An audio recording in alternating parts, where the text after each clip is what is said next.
Melihat banyaknya kasus pembunuhan yang terjadi di Indonesia, ini sungguh-sungguh sangat memprihatinkan.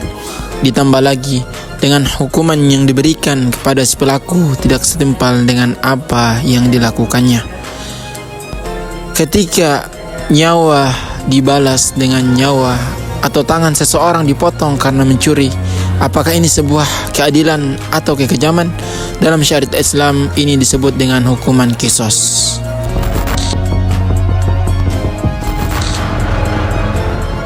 Apa itu qisas? Qisas adalah hukuman yang dikenakan sebagai pembalasan terhadap kejahatan yang dilakukan dengan prinsip setimpal. Hukuman ini diterapkan jika ada pembunuhan ataupun penganiayaan yang menimbulkan luka. Contohnya, jika seseorang membunuh orang lain, maka dibalas dengan hukuman mati.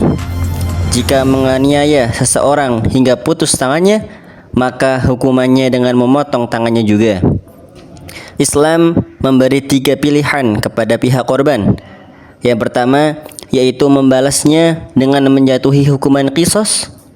Yang kedua yaitu dengan membayar diat ataupun denda yang diberikan kepada korban. Dan yang ketiga yaitu dengan memaafkan. Berdasarkan firman Allah Subhanahu wa taala, وَمَن يَقْتُلْ مُؤْمِنًا مُتَعَمِّدًا فَجَزَاؤُهُ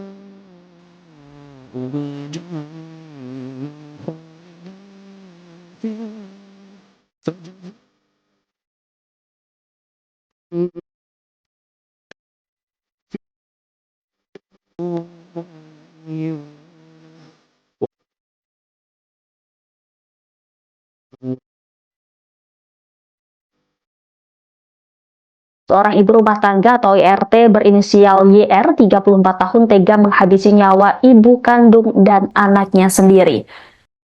Majelis Hakim Pengadilan Negeri ID Aceh Timur menjatuhkan vonis hukuman pidana mati terhadap kedua terdakwa kasus pembunuhan ibu dan anak di Simpang Jernih, Aceh Timur. Ini perlu juga ada hukum perundang-undangan, harus ada. Indonesia tidak menerapkan qisas secara nasional. Namun, Aceh menjadi pengecualian dengan konun jinayahnya. Sistem hukum nasional berdasarkan Pancasila lebih mengedepankan hukum positif dan tidak menerapkan hukum qisas. Namun, suara masyarakat Muslim masih kuat dalam menginginkan penerapan hukum syariat di tingkat lokal. Maka, bagaimana jika Indonesia secara keseluruhan menerapkan hukum qisas ini?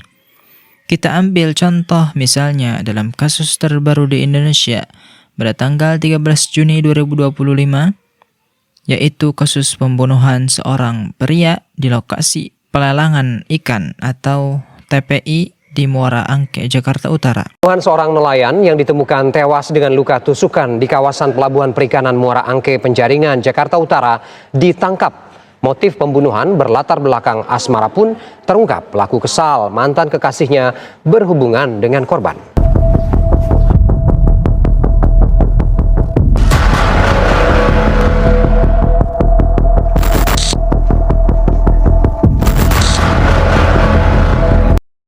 Jika pihak korban memaafkan, maka pelaku akan dibebaskan dari hukuman mati dan diat atau ganti rugi. Namun, jika pihak korban menuntut diat atau ganti rugi, maka nilai yang harus dibayarkan adalah 100 ekor unta atau 2.000 ekor kambing atau 1.000 mithqal, yaitu setara dengan 4,25 kg emas. Atau jika dirupiahkan maka senilai 5,74 miliar rupiah. Jika harga emas hari ini 1.350.000 rupiah per gramnya. Diat ini jika pembunuhannya terjadi karena semi sengaja. Namun jika pembunuhannya secara sengaja, maka pihak korban berhak menuntut lebih banyak dari diat tersebut karena korban berhak atas qisas. Mereka berhak meniadakan dengan mengganti diat yang lebih besar. Contoh kasus dan simulasi praktek ini hanya sekelumit dari banyaknya kasus dan ketentuan yang ada, karena pada dasarnya ketentuan tentang qisas dan diyat dalam Islam sungguh sangat luas dan kompleks, sehingga tidak dapat dijelaskan hanya dalam satu video ini. Pada umumnya, qisas terhadap pembunuhan atau kejahatan yang menyebabkan cacat, bahkan luka, hanya wajib dilaksanakan apabila memenuhi syarat-syarat berikut. Yang pertama, korban adalah jiwa yang dilindungi. Artinya, tidak berlaku pada pezina muhsan, murtad, atau kafir harbi, sebab darah mereka layak untuk ditumpahkan lantaran kejahatan mereka. Yang kedua, pelaku adalah mukallaf, balik dan berakal. Anak-anak dan orang gila tidak dikenai dengan qisas. Yang ketiga, kesetaraan antara pelaku dan korban. Dari segi agama, status kemerdekaan dan perbudakan. Jadi, orang muslim tidak dihukum karena membunuh kafir. Orang merdeka tidak dihukum karena membunuh budak. Jadi, harus ada kesetaraan. Dan yang keempat, pelaku bukan orang tua korban. Orang tua tidak dihukumi mati karena membunuh anaknya.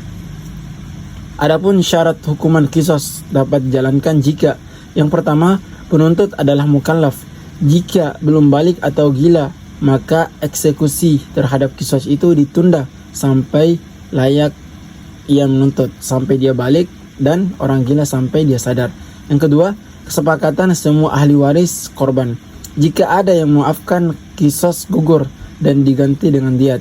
Yang ketiga, jaminan tidak melampaui batas dalam eksekusi. Tidak boleh membunuh lebih dari pelaku dan tidak boleh mengeksekusi ibu hamil sampai dia menyusui. Yang terakhir, dilakukan di bawah pengawasan penguasa untuk menjamin keadilan dan ketepatan. Dan yang terakhir, yang kelima, dilakukan dengan alat tajam sesuai sabda Rasulullah SAW, tiada qisas kecuali dengan pedang. Untuk motif kan? Nanti kita akan dalami motifnya. Hikmahnya ialah untuk menegakkan keadilan, karena balasan harus sesuai dengan perbuatan. Allah Subhanahu wa taala berfirman, jiwa dengan jiwa, an-nafsu bin nafsi.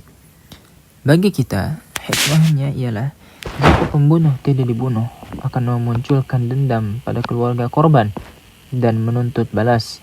Lalu keluarga korban pembunuh yang dibunuh marah pula, sehingga akan membunuh siapa saja dari keluarga korban.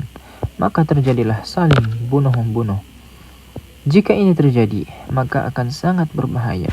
Adapun hikmah dibalik hukuman bayar diyat pembunuhan dengan mengeluarkan sejumlah harta adalah jika kedua belah pihak damai, ialah adanya manfaat bagi kedua belah pihak, pihak korban dan pihak pembunuh. Yaitu ketika pembunuh mengeluarkan sejumlah harta, maka ia memulai menjalani hidup baru, sedangkan pihak keluarga korban mendapatkan manfaat berupa harta yang akan menopang kebutuhan hidupnya.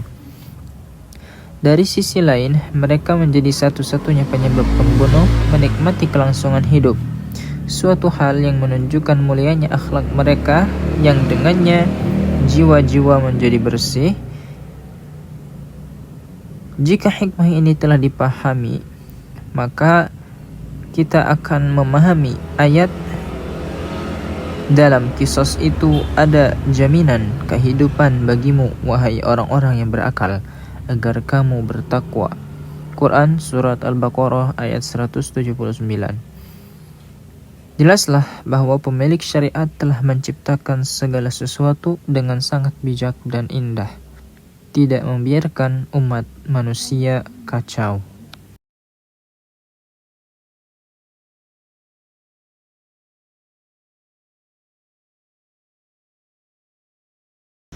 Kesimpulannya bahwa qisas adalah bagian dari sistem ilahi yang mengandung hikmah mendalam. Syariat bukan hanya tentang hukuman, tapi tentang menegakkan nilai kebenaran dan keadilan. Di tengah tantangan zaman, umat Islam dituntut untuk memahami, bukan hanya menjalankan, merenungkan hukum Allah, bukan untuk ditakuti, tapi untuk dimuliakan. Wallahu alam, barakallahu fikum.